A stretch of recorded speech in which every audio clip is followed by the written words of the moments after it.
Dumako na po tayo sa ating public service portion. Kasama ko po ngayon si Miss Mary Rose Besmonte. Isa po siyang OFW sa Taiwan. Sa isang buwan na dapat ang kanyang kasal kay Melvin Tamayo. Pero biglang umatras raw si Melvin sa kanilang kasal. Magandang tanghali po, ma'am. Good afternoon po. Ilang taon na po yung relationship nyo?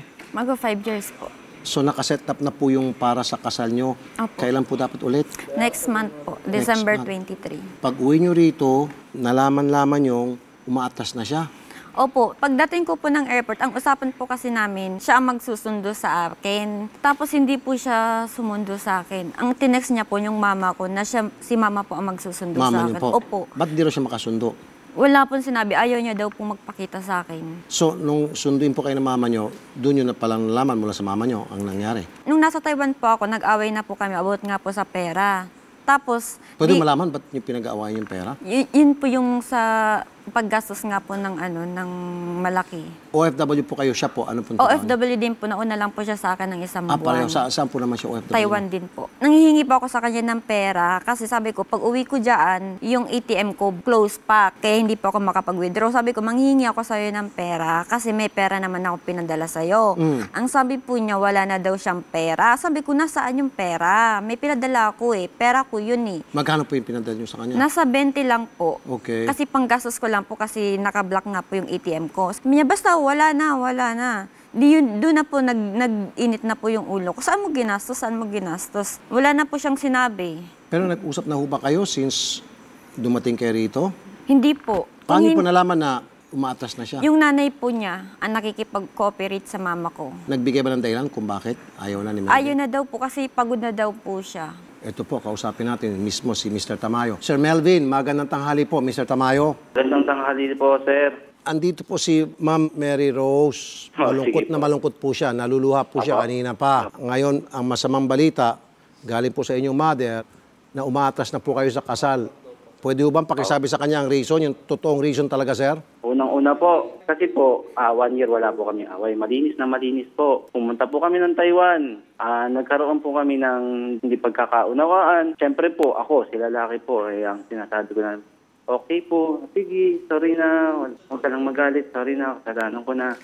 Many times, alam niya po yan. Kahit hindi ko po kasalanan, humihingi ako ng tawad. Sabihin na natin po may kasalanan po ako. Pero hinihingi ko po ng tawad yun. Halos ibaba ko pagkalalaki ko para sabihin ko sa kanya na sorry na. Ilang beses po yun. Napakaraming beses namin mag-away hanggang bago kami umuwi, hanggang nakauwi na ako. Ito po yung huling-huli na. Isang pinagtalunan namin is pera-pera. Pero sir, ba't kayo sa nagsusorry kung wala kayong kasalanan? You don't need to. Kasi alam ko lalaki ako, marami po siyang iniintindi, marami po siyang problema. Ako na po yung umuunawa. Sir, sandali lang po sir, pwede ba natin siya pasalitain, ma'am? Narinig niyo po sabi ni sir. Opo. Gusto niyo pong sagutin yung sabi niya? Melvin, bakit hindi ka sa akin nagpapakita? Bakit hindi ka sa akin nakikipag-usap? Di ba ang sabi ko sa iyo, mag-usap tayo. Ang sabi ng mama mo, magkikita tayo, mag-uusap tayo. Pero bakit hindi? Next month na yung kasal, di ba? Nakasettle na, pinagmadali mo kung umuwi. Ang usapan, dapat December pa uuwi. Pagkatapos ng kasal, babalik ako. Sabi mo, dito na lang ako. Pinigilan niyo pa ako ng nanay mo pumunta ng Canada kasi sabi niya, naaawa siya sa iyo kasi iiwan kita. Lahat yung give up ko, lahat, pati career ko. Tapos pagdating ko dito, ito ang gagawin mo sa akin na parang wala lang nangyari. Alam mo, depressed na depressed ako ngayon, ha? Hindi nyo naiintindihan. Tawag ako ng tawag sa inyo, tinitext ko kayo, pero sino sumasagot yung mama mo? Bakit hindi mo ko pinuntahan nung na-confine ako? Hindi mo man lang ba tinignan yung kalagayan ko? Sir, marami po akong papaliwanag. Pumunta po kami sa barangay po nila para samahan po kami sa mismong bahay po nila. Para kausapin, ayusin po. Kinakausap ko po siya, hindi daw po siya kumakain. Hiniling po ng mama niya, Melvin, puntahan mo naman yung anak ko. Hindi kasi kumakain, makakain lang. Pumunta po ako doon, tinawag po ako ng mama ko. Dapat po hindi na po talaga ako pupunta kasi wala namang dapat pong aayusin kasi ayoko na po talaga eh. Tumabog na po yung isip ko eh. Yung mga ginagawa niya sa akin, ngayon lang talaga nailabas ng puso ko eh. Nahihirapan na po ako.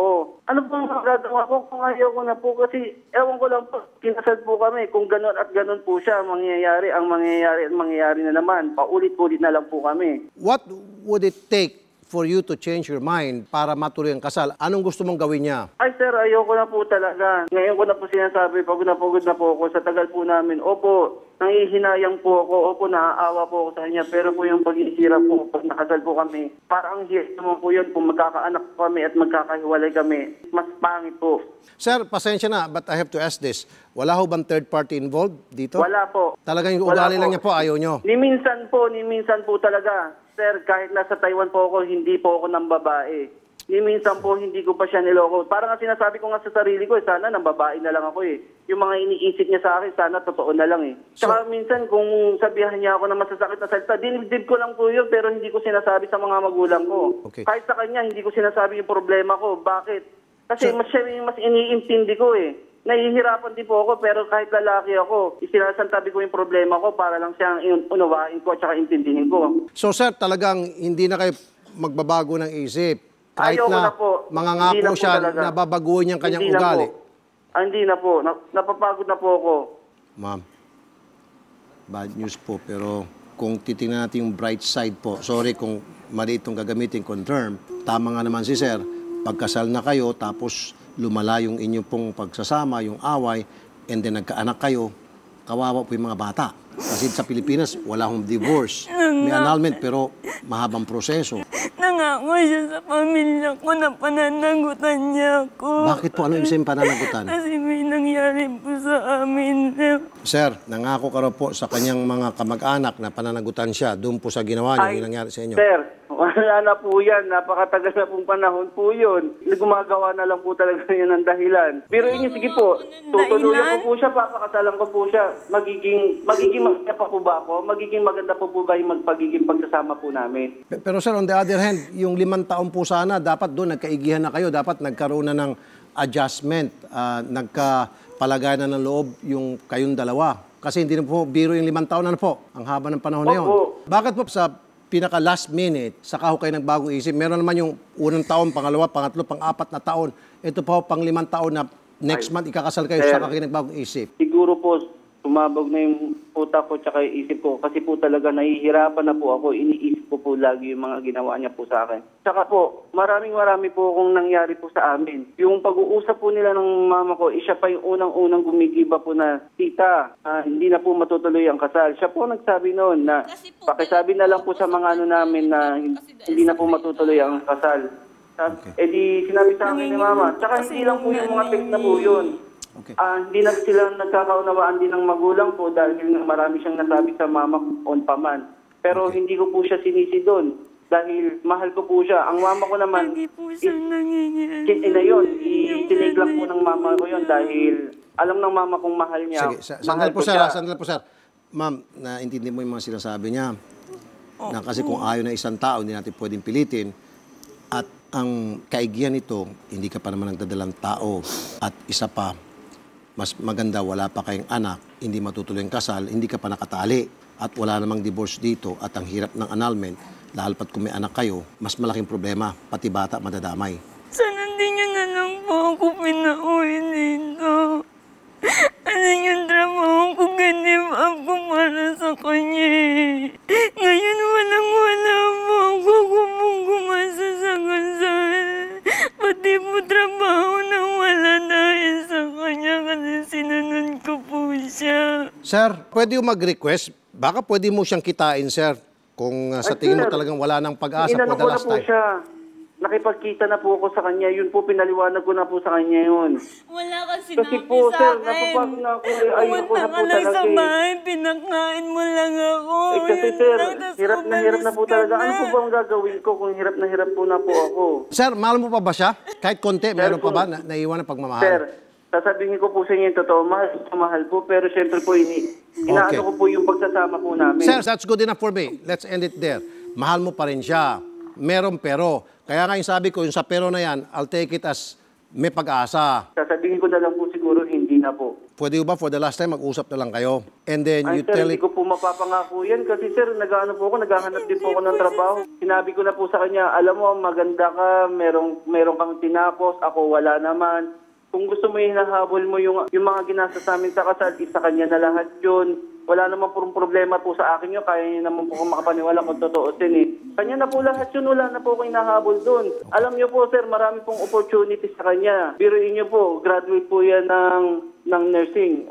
Ako naman po, hindi rin naman po ako graduate ng magandang kurso. Ano po bang hahabulin sa kanya sa akin? Wala naman po akong kayamanan. Wala naman po Sige akong po. kahit ano. Sige At po. hindi po ako gwapo. Sasabihin ko po sa inyo yan. Okay. Ma'am, hindi siya gwapo, kaya wag mo na siya magustuhan. Yan. Patawanin kita. Matanong ko lang, sige. Ano bang nagustuhan mo kay sir? Kasi po naiintindihan niya yung mood ko. Pag nagbabago po yung mood ko, mabait po siya. Mabait siya? Tapos ngayon, hindi ko alam bakit nagbago mula nang umuwi lang siya dito sa Pilipinas. Sir, narinig mo? Kaya kanya nagustuhan po. kasi ikaw raw bukod tanging nakakaintindi sa mood Yung niya. po, sir. Sir, yung po, di ba? Ako lang po nakakaintindi. Ako lang po nakakaunawa sa kanya. Siguro po lahat po ng problema binibigay niya sa akin. Ako lahat po umiintindi doon. Sabihin na po natin, umapaw na po yung isip ko, sumakit na yung dibdib ko. Alam niyo po, nagkaroon din po ako ng trauma sa kanya simula nung nag-away po kami talaga. Okay, ma'am, nakita ko ng problema. Inaamin mo na may problema sa'yo, emotionally and mentally wise. Siguro mas maganda, ma'am, tutulungan kita na magkaroon ka ng intervention. Then, magbabago na yung persona mo, then madali ka na makahanap ulit ng isang boyfriend na hindi na kailangang unawain pa yung mood mo dahil okay ka na. So sir, paano sir kapag pinagamot namin siya sa isang health expert, kung kailangan sa ilan siya sa isang therapy para maayos yung mood problem niya, pwede ka na makipagbalikan sa kanya? Hindi po. Hindi pa rin. Akala ko yung problema niya yung mood. Inamin niya na may problema siya gano'n. Sir, sasabihin ko po, mas gugustuhin ko pong maging okay sila ng pamilya niya. Okay. Sir, gusto kong mabuo uli po yung pamilya niya. Di ba kung wala po yung ako? pamilya namin, magiging okay tayo. Hindi pa, sir. Sinunod kita. Sige po, we'll end this now. Subukan po namin mamaya off-air, pag-usapin ko kayo. Ma'am, ganun na lamang. Okay? Mas maganda kung pumayag ka na mag-handle ko po kayo ng isang therapy para ma-address po yung mood problem nyo, sabi niyo pa nga. Meron na po ako. Nagpatingin na po ako sa psychiatrist. Okay, ano pong sabi? Binigyan lang po ako ng antidepressant. Okay, that's good. Sir, paano po yung nagastos ko sa... Gawin ko po lahat na magagawa ko. Huwag ka ma-depress. At saka ma'am, maganda ka. Maraming magkakagusto po sa inyo. Hindi lang po siyang lalaki sa mundo, okay?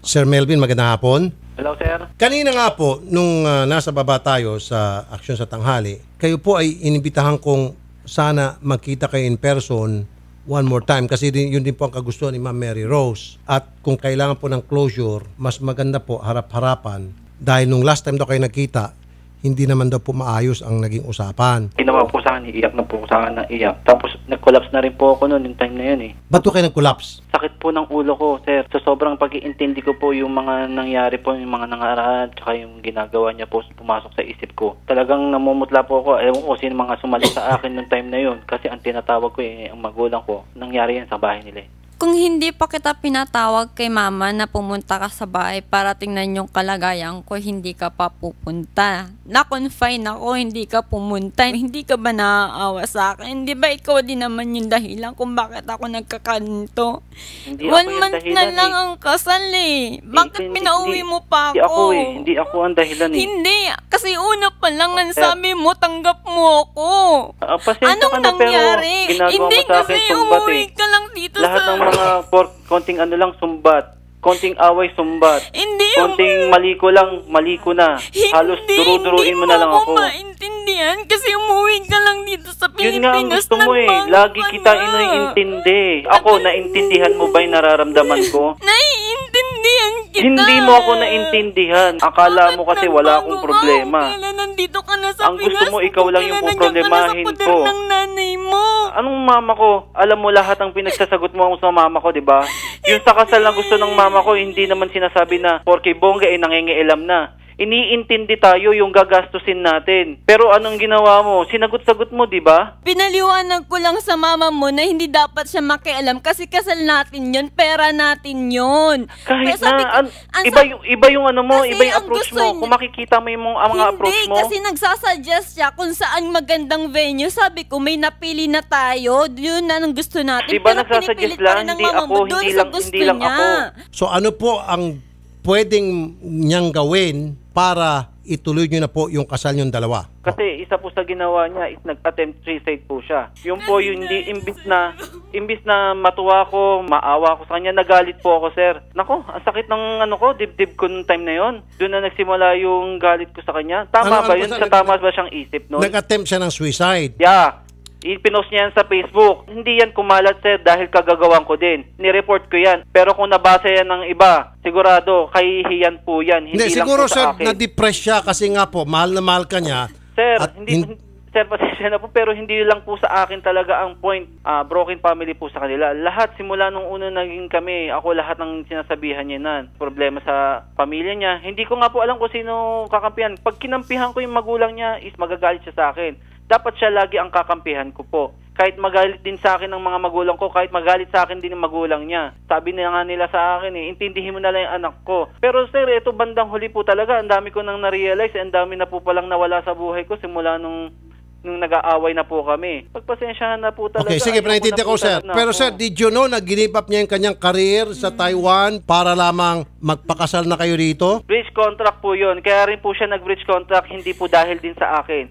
Sa amo niya po. Kasi yung amo niyang pong babae is Kasi yun nakasagutan ang niya po. sabi niya sa akin Nagkaroon na din po sila ng magsama na problema kami. nun, kaya Sandali, inayawan niya rin. Sabi ko, sige, umalis ka na dyan. Pero nung bandang okay, nagiging okay, ano kaya, balik pa ako. Hindi na, baka magaganyan na naman kayo. Kasi pa sir, pag kinampihan ko pa yung amo niyo, kinakampihan mo yung amo ko, akala ko ba kampisa ka sa akin?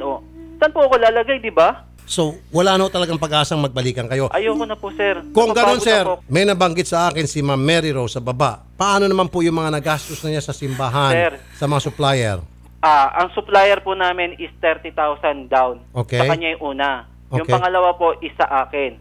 Down, 29,000. Tapos, ang sabi ng supplier, hindi na makukuha po yon. Okay. Yung first down. Tapos yung second down, kalahati makukuha ngayon po. Kasi may kontrata po, sir, eh. Pero ganito po ang condition non-refundable. ng supplier. May condition po ang supplier.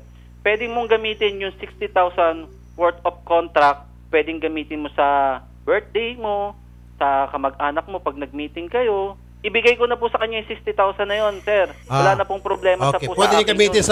sa mga ibang handaan. Opo. Yung wedding ring po, sir. Yung wedding ring sa akin po yun, ako po ang bumili nun. Tapos meron pa pong 30,000 na naloko po kami dahil po siya ang nagpupumilit nun. So, sir, wala na pong pag-asa na magkabalik talaga kayo. Wala na. Wala na po talaga. Pero sir, Okay. sabi ng pamilya ko is kahihiyan na po nangyari sa amin na to. Handa po kami magsampa ng kaso kung sakasakali po kasi pare-pares na po kami hindi matahimik Marami na pong nadamay. Ako pa sasabay yung kayo na nga dyan na nag-run away eh. Ano nag-run away? Ikaw ang unang Bakit kayo nang bang naiya? Sabi mo, Kahiyan ko din tita, yun. hindi na po matutuloy ang kasal. Sa mga pakita ko pa sa lahat ng text. Sir, wala ako nakikitang kaso against her na pwede niyo maisampa. Dahil wala naman siyang sinabing libelous against you. Wala nang pumalis naman yung pagpunta niya rito. Ang pagpunta niya rito para ilahad yung mga nasa damdamin niya, wala siya intensyon para siraan ka, bagkos para sabihin yung mga hinanakit niya laban sa iyo at laban sa inyong relasyon at yung kanyang hinanakit na mahal ka niya at hindi mo na pala siya mahal. What's wrong with that? Ano na lang naman po sa akin ng mga tito ko yon. Pero pag-uusapan po namin yan. Sir, pwede ba natin ituloy sa telepono? Ano po yung 60,000, ma'am? Yung mga dinon ko po sa supplier, hindi ko naman po magagamit yun Pero sabi po, non-refundable na po yun. Opo.